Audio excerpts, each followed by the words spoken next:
On commence tout de suite ce Lex Inside. On va parler de la preuve en matière de contentieux international avec mon invité François de Bérard, associé chez Lacour Traquin Tatar. Bonjour François. Bonjour Arnaud. Alors la preuve est fondamentale en matière de contentieux et surtout en matière de contentieux international. On va en parler ensemble. Mais avant toute chose, quels sont les grands principes qui régissent la preuve en France ?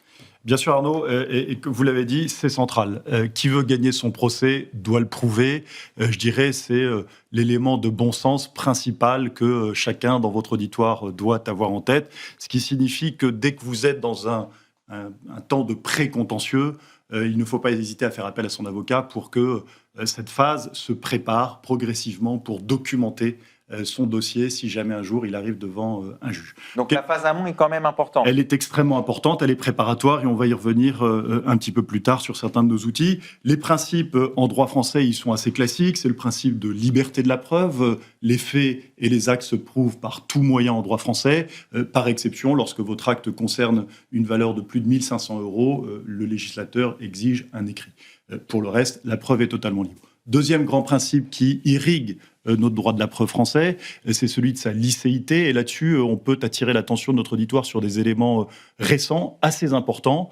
Pendant longtemps, on a considéré que la preuve recevable était une preuve en quelque sorte légale, obtenue dans des conditions légales. La CEDH ayant une appréciation plus ouverte de ce critère, considérant que le débat contradictoire sur les éléments de preuve permettait de couvrir peut-être certaines preuves obtenues dans des conditions plus discutables. Dans un arrêt très important de l'Assemblée plénière de 2023, la Cour de cassation a considéré que des preuves obtenues dans des conditions plus contestables, en l'occurrence des enregistrements clandestins, étaient recevables au procès, à condition que cet enregistrement clandestin, cette preuve obtenue dans des conditions peut-être plus déloyales, soit proportionnée à l'apparition de la vérité dans le procès civil ou commercial. Donc évidemment, ça change le paradigme de manière drastique. Ça, c'est une évolution importante. C'est une évolution très importante parce que, là encore, dans notre auditoire, les gens doivent comprendre que la prudence est de mise dans les relations civiles, commerciales et économiques, puisque dans n'importe quel contexte, vous pouvez faire l'objet aujourd'hui, compte tenu de nos moyens technologiques, à des enregistrements qui pourraient être versés, sous réserve d'un contrôle de proportionnalité, bien sûr, mais néanmoins qui vous place en risque dans le procès futur. Donc il faut l'avoir à l'esprit. Et enfin, dernier point sur ce sujet, je dirais, de grand cadre de notre droit de la preuve. Évidemment, certains secrets sont protégés, le secret bancaire, le secret des affaires, et on le sait, le législateur a là aussi mis en place ce qu'on appelle des cercles de confidentialité dans le cadre des procès, de sorte que certaines preuves nécessaires à l'établissement de la vérité soient accessibles à l'ensemble des parties, mais dans des conditions de confidentialité strictes, essentiellement les conseils et les experts tels que le précise la jurisprudence. Alors on a vu les grands principes du droit de la preuve, on va s'intéresser à une autre évolution importante, c'est celle de l'article 145 du Code de procédure civile. Expliquez-nous. Bien sûr. Là aussi, petit rappel d'ordre général, le principe posé par l'article 145 est une mesure, je dirais, extrêmement efficace du droit de la preuve français, puisque, avant tout procès, parfois même de façon non contradictoire, vous pouvez demander l'autorisation au juge de mener des mesures d'instruction, parfois extrêmement intrusives, qui consistent alors soit simplement à aller faire des constats chez un de vos concurrents, soit même à aller obtenir copie de disques durs, de données, d'échanges email, de notes de téléphone portable, pour établir les faits qui seront la base de votre procès futur. Donc on a un mécanisme extrêmement efficace, qui a fait l'objet, je dirais, de plusieurs évolutions qui méritent d'être prises en compte. Alors une évolution très récente prise par le pouvoir réglementaire et qui vient de rentrer en vigueur en septembre 2025, qui concerne la compétence, parce qu'il y a eu quelques divergences de la jurisprudence dans nos juridictions sur la question de la compétence territoriale en la matière. Ça a été réglé par le texte et aujourd'hui, les précisions sont dans la loi et dans le texte de l'article. Et ça dit quoi ? Et essentiellement, on indique que le juge territorialement compétent est le juge qui sera compétent sur le procès au fond, ou le juge du lieu dans lequel la mesure doit être exécutée. Et il est également précisé qu'en matière de mesure d'instruction qui porte sur un immeuble, le seul juge compétent est le juge dans le ressort duquel se trouve l'immeuble en question. Donc on a précisé un peu ce point-là.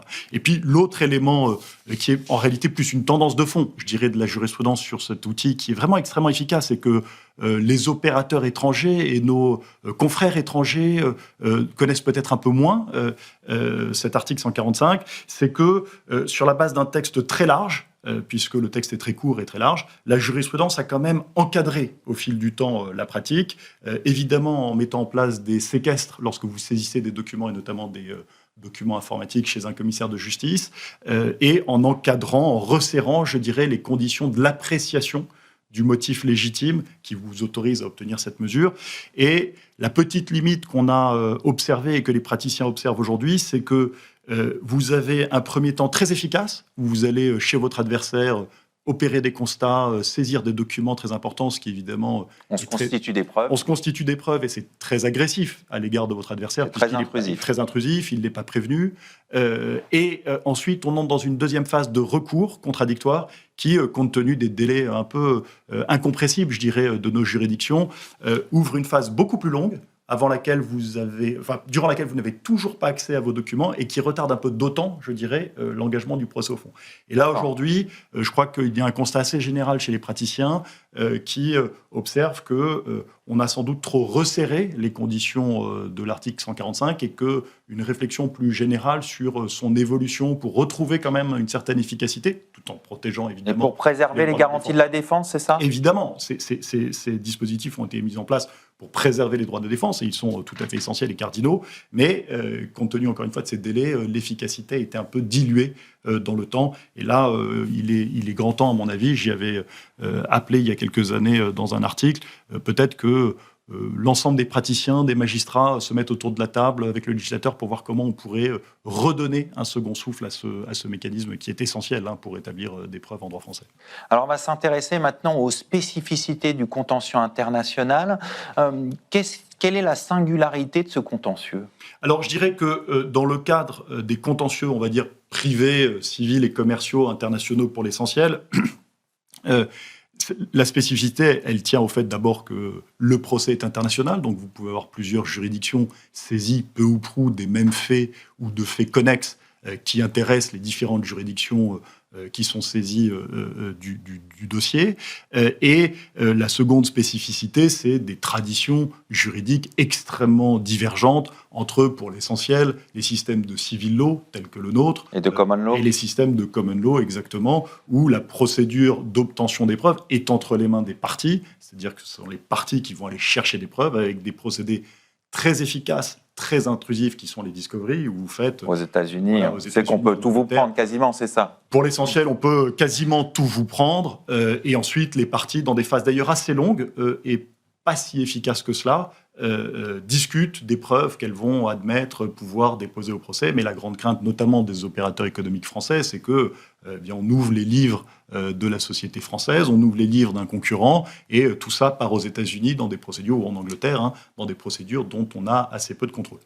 Pour essayer de protéger les opérateurs, d'abord la France est partie à la Convention de La Haye de 1970 sur l'obtention des preuves qui met en place un système de commission rogatoire internationale d'autorité à autorité, c'est-à-dire que l'autorité étrangère qui souhaite que des preuves françaises soient produites doit contacter l'autorité française centrale, qui est en gros une division du ministère de la Justice, et puis ensuite le juge français opère les mesures d'instruction, soit l'audition d'un témoin, soit la recherche de documents qui seront ensuite versés. Donc vous avez un processus assez cadré, un peu long, mais que typiquement les États-Unis refusent de mettre en œuvre.